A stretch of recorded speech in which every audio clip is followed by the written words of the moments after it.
Holy smokes, folks, this is the Blazer back, and in today's video, I'm going to be giving you my reaction to Zack Snyder's Justice League movie that was actually just released 1 week ago. As you can see, I tried getting the Superman curl going right here. It didn't really work out so well, but I tried. Now, if you're watching this video right now, you probably already know what the Snyder Cut is, but if not, the Snyder Cut was supposed to be the Justice League in 2017, but Warner Brothers kind of screwed us over, and the fans are still mad about it. This was what Justice League was supposed to be. It was a 4-hour movie, and I was very skeptical as to how good it was actually going to be, but it turned out it was actually a really good movie, and I was really impressed. They added like the backstories for many of the characters, Flash and Cyborg especially, which I'm going to be getting into very shortly, but I was very impressed overall, and you know, there's some of the things that I was a little disappointed in. They could have done a few things better, but to get a better version of the Justice League, I was just super thrilled that we have the chance to get a better Justice League. You know, I didn't think this day was ever going to happen. I didn't even know if the Snyder Cut even existed, but we have it now, and I'm definitely going to watch it again. It was that good, so we're going to be diving right in right now. If you could give this video a big old fat like, that would make me really happy. You should really do that. Alrighty, so the first super we're going to be talking about today is,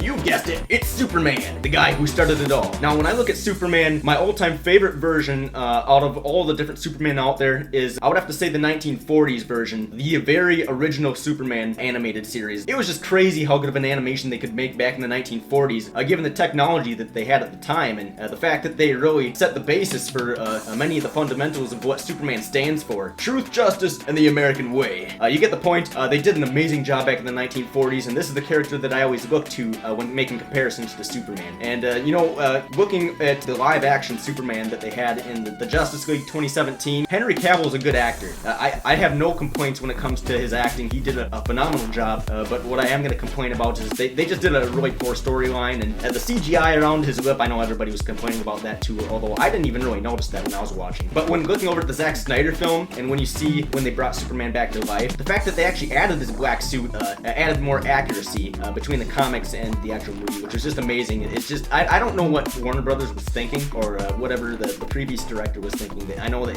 it was kind of complicated with like the director switching out, and then they changed up the Justice League, and it was just kind of a mess. But the Snyder Cut did a much better job, in my opinion, of portraying Superman, and they added more fight scenes, which is always a plus, and they just did an amazing job. So getting a better version of a superhero is never a bad thing. Up second, we got Steppenwolf and Darkseid. Now, if you watch the original Justice League movie back in 2017, they didn't even have Darkseid.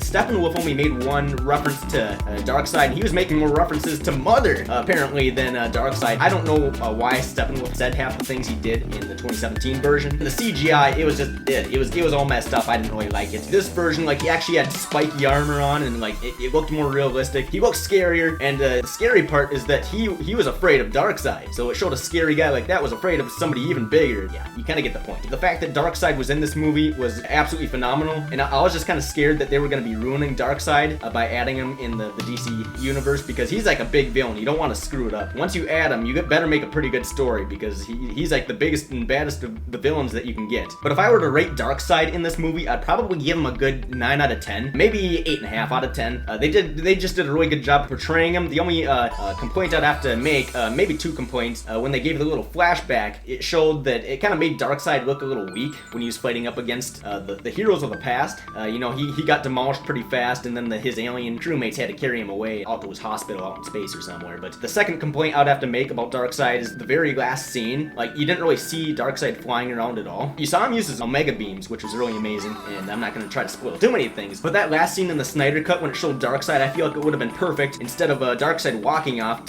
for him to levitate off the ground and like fly, like that would be, because he didn't really see Darkseid fly at all in this film, which he kind of does in the previous DC animations that I have seen. They could have portrayed the character a little bit better, but I guess you really can't complain. You gotta give Zack Snyder some credit. He took a really unique stance, and he just did an amazing job making it better than the 2017 version, obviously. So that's about all I got for Darkseid. Boy, this Superman curl is starting to grow on me. I'm kind of liking it. The next superhero I'm going to be talking about is the Batman. Debatably the greatest superhero of all time, because he's the Batman. Now, because Batman's like one of my favorite characters, and I have such high standards for the character of Batman, I was very critical, even in the Snyder Cut with Batman. There's no doubt about it that they made Batman better. They added more scenes, like I said, they added more explanations. For example, one of the scenes that they added that didn't really make sense in the Justice League in 2017 was when he was getting shot by all the laser beams from the parademons that Darkseid was sending. They were shooting Batman's suit and it wasn't doing anything. I was like, that's not realistic, because he should get like a laser beam through his heart or something.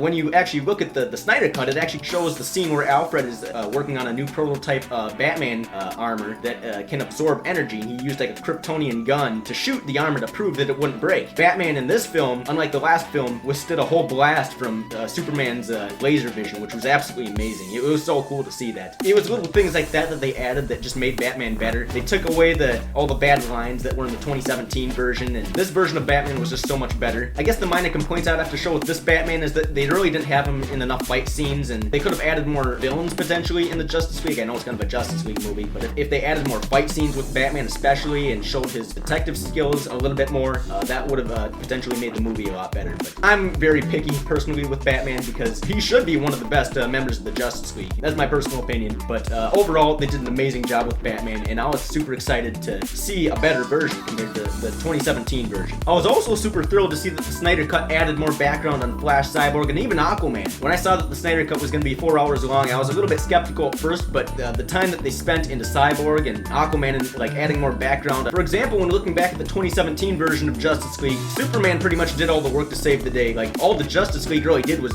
bring him back to life, and then Superman did the rest. You might as well call it a Superman movie because everybody else really didn't do a thing. But what I was impressed about the Snyder Cut is that I think it was just cool to show that without Cyborg or Flash, there's really no way that the Justice League could have defeated the big bad guy Darkseid, which was really cool to show because Superman is tough, don't get me wrong, but he shouldn't be able to do all the work. You gotta let the other members do some of the work, otherwise it's not really a team, it's just Superman and the rest of the team. And just showing the relationship between Cyborg and his father and seeing him progress to become a superhero at the end of the film, it was really cool to actually see an actual backstory in the Snyder Cut compared to the 2017 version. Cyborg really didn't play a big part at all in that film, and it was just really refreshing to see in the Snyder Cut. Saving the best for last, we got Green Lantern, and I'm not talking about the real Green Lantern. I was a little bit disappointed myself, but we got to see one of the Green Lanterns in the flashback scene. He actually went face to face with Darkseid, and you can actually guess how that turned out. Not very well. The fact that he was fighting parademons and fighting alongside all the other superheroes, and to actually see a Green Lantern in action was just amazing. Because Green Lantern is like one of my favorite superheroes. Like, having the ability to construct anything you want with a ring, it's just absolutely mind-boggling for me. It was just a little bit disappointing in the film because he was just pretty much shooting energy blasts out of his ring, which, you know, kind of makes sense, and it's understandable too because an alien might not have the understanding as per se a human, like Hal Jordan, like making anvils or like a safe or I don't know, rocket launchers. It was just really good to see more of a Green Lantern in the film, and there's really nothing to complain about there. Overall, I really enjoyed the Snyder Cut of Justice League. They did a really good job adding more background to many of the characters, adding more fight scenes, and really just fixing a lot of the CGI. So if you haven't seen it yet, it's about 4 hours long. It takes a long time to watch. It's kind of more of a mini series than anything, but definitely worth a watch. And if you've seen the last Justice League movie, you really have to see this one. Don't even think about that last 2017 version. Now, I just want to say that it really means a lot to me that you watched this far through this video, and if you really enjoyed it, feel free to give this video a big old fat like, subscribe,